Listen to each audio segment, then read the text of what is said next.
Hello, everybody, and welcome to a special edition of the Peak Physique podcast. We are at Peak Physique itself, where we call Studio 2, and I have my guest with me today, Neil Panosian. Neil Panosian is a famous West Allis author. I have all of his books out on display here in front of us, and yeah, excited to have him aboard as our very first ever guest. Neil, how are you today? I am wonderful, Ricky. Thank you for having me. Hope you don't mind. I got the Peak Physique sweatshirt. Got the backwards hat. I'm trying to get with the dress code. My little Armenian hat. Shout out to my Armenian brothers. Looks good And on you. I even wore a glass water bottle. So I watched this great podcast that talked about microplastics. I think it was the Peak Physique podcast. Oh Actually. man, Yeah, yeah, I yeah, remember yeah. that It one was, it because was I a, I was in it. yeah, it was a very informative one. So I thought I'd bring the glass water bottle. But seriously, thank you for having me. And yeah, I can't wait to get into this. You're welcome. You're welcome. Glad to have you here. Thank you for joining me. And so why don't we just jump into this? Because the theme of this podcast is everything in under 15 minutes. We might be a little bit longer than that today, but it's all going to be good information. But so tell us about yourself. Well, initially, I'm a postal worker. I DJ every Sunday. I work full time. I tell people in my books that I'm a regular working Joe, just like everybody else. But I had a passion to learn how to live the life that I was living to the fullest. And so I began in over 20 years ago now. Wow, that seems crazy. Studying different life hacks. I went to a million seminars, listened to CDs, read, I think, probably close to 300 books by now, and I tried what they all offered. Some worked, some didn't, some needed a little tweaking. And I began to write down what worked. And I wanted to, when it worked for my life, I wanted to share it with everybody else. Started with the people I cared about, but then realized that the more we create a positive community, both in our community and in the world at large, that it's going to come back to us. I mean, who wouldn't want to live in a more positive world? So I decided to be part of the solution instead of part of the problem. Awesome, awesome. And I can vouch for you. I don't know if you remember this. The first time I met you and Margie at McCarty Park. Yes. I was walking my two dogs, and I don't know if you know who I was or anything, but you just came up and just started asking me 100 questions, and just the nicest person ever. And Thank you. I walked away and said, "Man, what a nice guy!" And ended up seeing you online later on, and it was like, okay, that makes sense why he was so positive and excited about everything. And you live your life the way that you preach it. That's for sure. I saw it in living proof right there. Thank you, sir. How did you become an author? This is a great question and a great story I like to tell. I mentioned that I wanted to share what I was learning and the tips then. So I started a blog. I was kind of cajoled into that. I knew nothing about starting a blog. Secret to an amazing life.com, by the way, for anybody who wants to check that out. Daily motivational tips. And I was doing this blog for about a year, maybe a little less. And I had a good friend of mine who said, "You should really write a book." And much like a blog, I said, "I don't know anything about writing a book." And as only a good friend can do, she said to me, "Well, that's fine. Everybody who's not online that could use your help will just continue to suffer."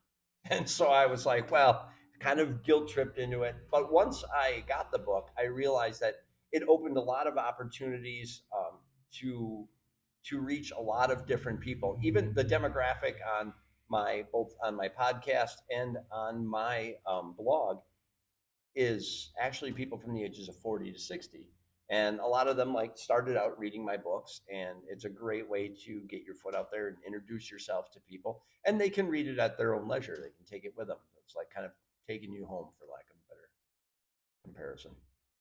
Um, I've read these two, and I'm still working on this one, but I really found it was an awesome way to start my day reading Happy Life for Busy People is just like, full of really good positive advice and just a good way to get your day started. So anybody out there that's kind of looking for that vibe to get your day going, highly recommend them. I mean, I recommend them all, but that one specifically for just kind of putting you in the right mood. So let's get into The Beat Goes On. What inspired you to write this last book, The Beat Goes On? In It actually started with a workout, ironically, here at Peak Physique. I was at the gym and the heart rate monitor said 222, and I'm like, oh, that's probably not good.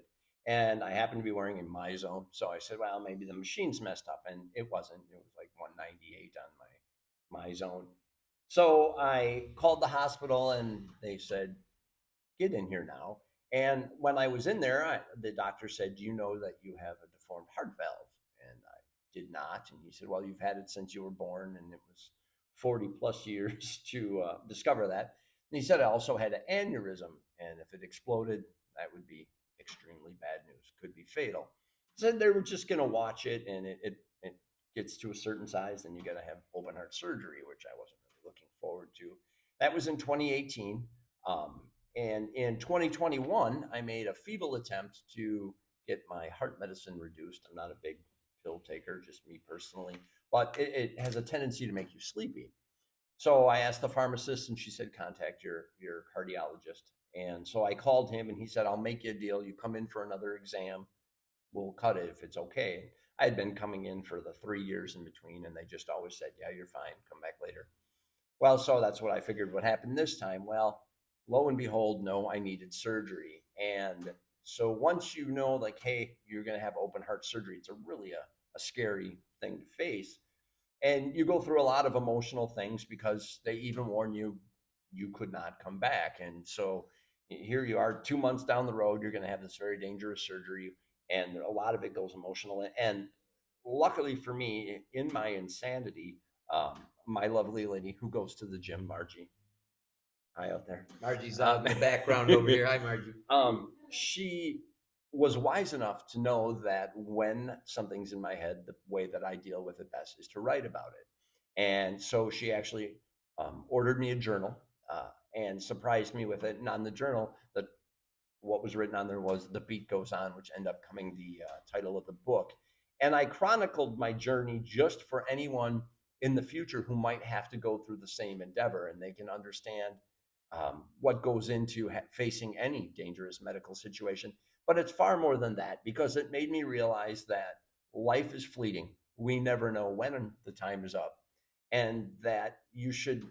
I lived that way because I was facing something, but really, because we never know, you should live life to the fullest every day. And the lessons that I learned, and even just some of the humorous stories in the hospital and dealing with the great medical staff that I did, are in there. It's an entertaining book, but there's a very deep message in there as well. Yeah, yeah, awesome. Unfortunately, in my business, I feel like I've experienced that most people don't know that feeling until they've reached, what we call like a bad situation, or some sort of medical condition that makes them realize they got to snap it out. One thing I did notice, I think, kind of watching from the outside looking in, you were on fire when you were writing this one, right? How Yes. long did it take you to write it? Well, ironically, the first book took me about a year. And what the you alluded to it earlier. The first book was the best of the best on my website. Some of the best tips that are very simple. It's called A Happy Life for Busy People for a reason. They take 5 minutes or less, and most of them cost $5 or less. In fact, most of them are free. Um, so that took about a year to write. The second one, Living the Dream, actually, I wanted to improve its this one's more about reducing stress and increasing joy in your life. The second one is incorporating all these tips and tools into your job, your career, into every aspect of your life that's important to you. So I wanted to expand it. It involved a lot of research and new writing. That one took 3 years. So the third book took 6 months. It was, I wrote it fresh out of open heart surgery, and not to ruin a little bit of the plot, but I actually did have a brief flirtation with death, and I was brought back, and what happened when I died, and what I saw, and all that great stuff are in the book. But that lesson, the passion from going through it was so great that I didn't want to wait to share it with the people. So it came out pretty quick. Yeah, I thought so. 6 months, and how many pages is it, Um, roughly? I think close to 300. Oh, man. Yeah, you were on fire, all right. Very good, And very it good. was actually the only book of the three that I hand wrote first in that journal. So if it weren't for Margie, probably would have taken a lot longer. And how did your hand feel? Good It Lord. was a great physical workout for the hand. Yeah, I mean, last time I really put my hand to work was college. So I think if I tried to write in any kind of long format, my hand would be screaming after a few pages. It's a little bit easier because, or a little to type because sometimes, especially writing a book like that, the brain does get ahead of the hand, and Yeah, yeah. that makes sense. So, obviously we've covered it to this point, but you're a master at being positive. And this podcast is all about wellness any way possible. Do you have any daily habits or rituals that help you stay positive that you'd recommend? Well, I want to start by saying thank you for the compliment, but I consider myself a perpetual student. The more that you know, as the cliche says, the more you realize you don't know. I do have several daily habits that work for me.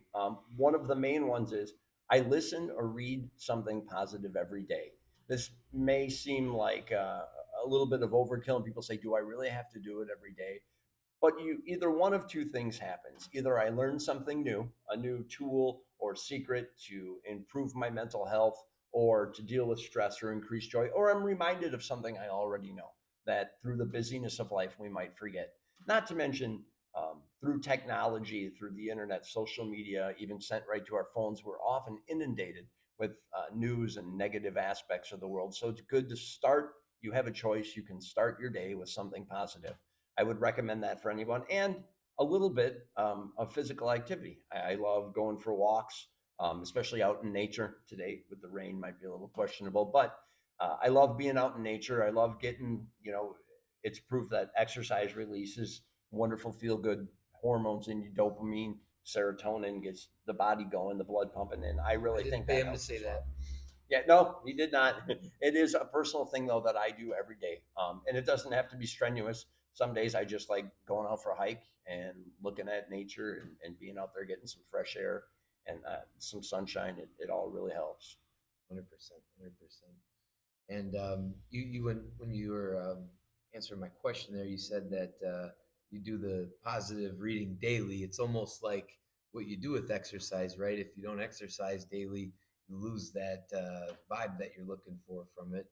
So if you're not getting into the positive thing and focusing on things like motivation, it goes away, just like a muscle, right? Absolutely. I heard a saying once, I think it was Les Brown, one of my the people that I recommend listening to, said, you don't have to make weeds grow. They grow all by themselves. And it's the same with negative thoughts.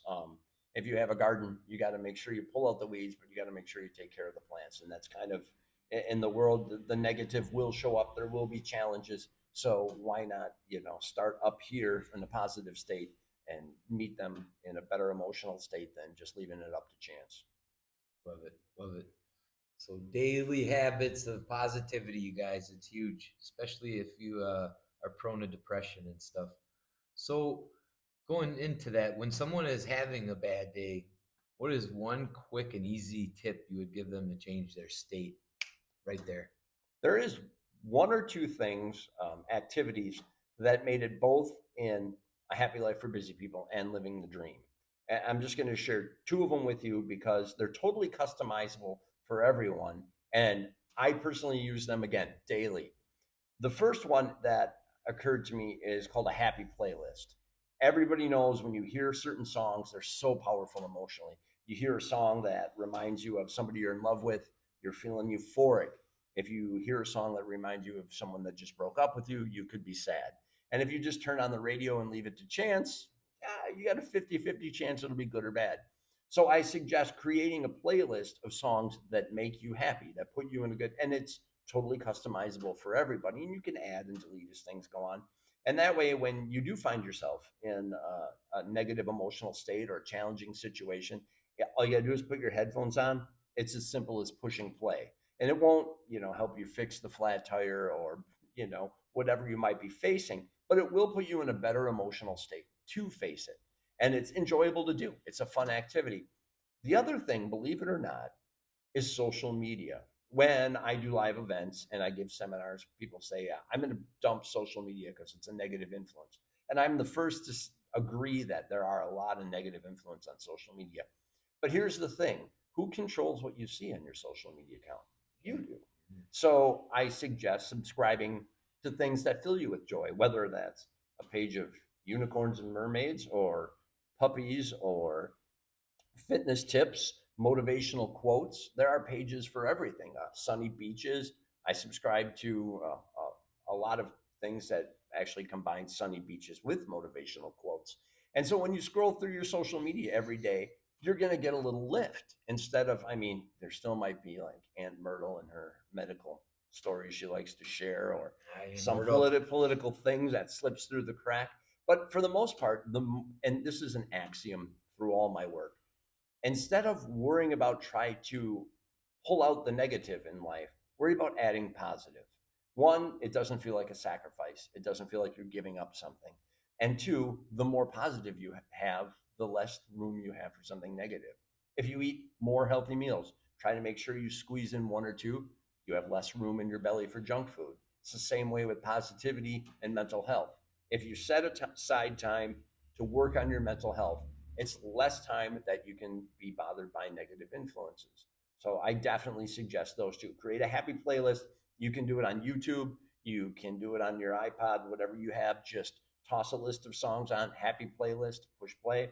And then, like I said, inundate your social media feed with as many positive influence. Follow actors that inspire you, or speakers. Certainly Peak Physique for some great, subscribe to the Peak Physique podcast. Do you have anybody specific that you'd recommend? Again, it's kind of customizable. So who you like. You mentioned Les Miles, right? Um, Les Brown. Or I'm sorry, Les Brown. Yes, Les Miles is a fitness guy. He also a very good guy to subscribe to. I also like Inky Johnson. He's a former athlete, University of Tennessee player. Ended up being injured, losing the use of his right arm. Very, very, not many people that I listen to get me emotional. This guy can. So I definitely recommend you guys check out Inky Johnson, a great motivational speaker. But again, find who turns you on, Right. who inspires you. But that's definitely number one on my list. Good, sounds good. So another question that people might have out there: how do we get these books if we're online? Great question. One, if you're online, you can go to Amazon.com. They're all there. Oh yeah. BarnesandNoble.com, wherever fine books are sold. Also, if you see me in person, certainly I always have a copy. I'm happy to sign them. But those are the two places that I would recommend. But if you search the title online, they're on many different places, but they're all on Amazon for sure. Awesome, awesome. For those of you that are out there listening from the gym, next week we may be doing some giveaways of Neil's books. So come on in for your workout. You may just find yourself with one of these great books in your hand when you walk out. Neil, and I love feedback. So definitely come to my website, secrettoanamazinglife.com. Let me know what you think, or if you see me out in West Dallas or anywhere else, just let me know what you think of the book. I greatly appreciate it, and it helps me serve you better. Absolutely. Are you working on a next one? I am. My next book is called, first release here. Nobody knows this. You heard it first on the Peak Physique podcast. It's called Stop Striving, Start Thriving, 52 Weeks to Reclaim Your Life. And it will be one activity you can do a week for 7 days that will transform your life for each week of the year. That's a great idea. Yeah, a whole year. I like it. So do you have any target date of when it's going to be done? I'm hoping early 2024. I learned by writing The Beat Goes On that sitting inside in summer in Wisconsin, editing a book, looking outside at the sunshine is not really good for me. So we're going to try to get this one done before spring. Right on. So I'm hoping early spring release. That'll be here soon enough. Yes. All right, Neil, thanks for joining the Peak Physique podcast. Thanks to all of you out there listening, watching, whatever you're doing. If you need any information on joining Peak Physique, you can go down to the description and you'll find our email or our website in there. Is my email as well. Get in contact with us.